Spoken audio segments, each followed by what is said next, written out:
Hi, Trinity. Welcome to Wednesday, December 30th devotion. We had a giant cargo-like van growing up. You remember these vans? They had 2 bucket seats up front with this semicircle, round middle thing in between. There were 2 full-size seats and then a large back end, perfect for all of our camping equipment or suitcases or even the kitchen sink if we would have needed it. We had AM on the radio and a clothes hanger stretched out to act like the antenna right outside the windshield. A makeshift bike rack held our bikes in front of the van. Some dog from some other family before us chewed the rubber around the windows.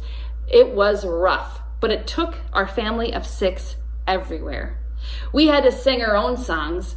Mom brought our camp songbooks, and we all sang together, and every once in a while, John Denver came on that AM radio, and we drowned him out with our voices.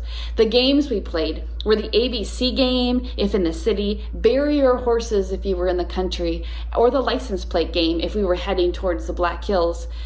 No air conditioning, and we would crab at each other if we touched sweaty knees.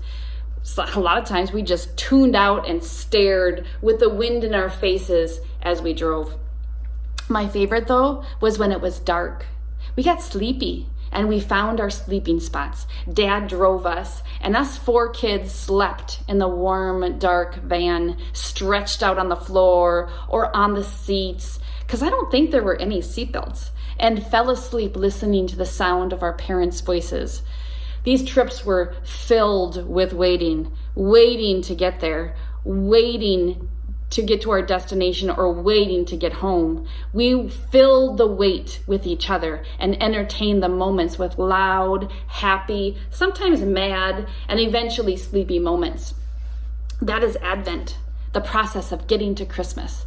It was a happy, warm, kind of dark, and filled with longing, waiting to get there, the excitement of Christmas, and a house filled with food and family and presents.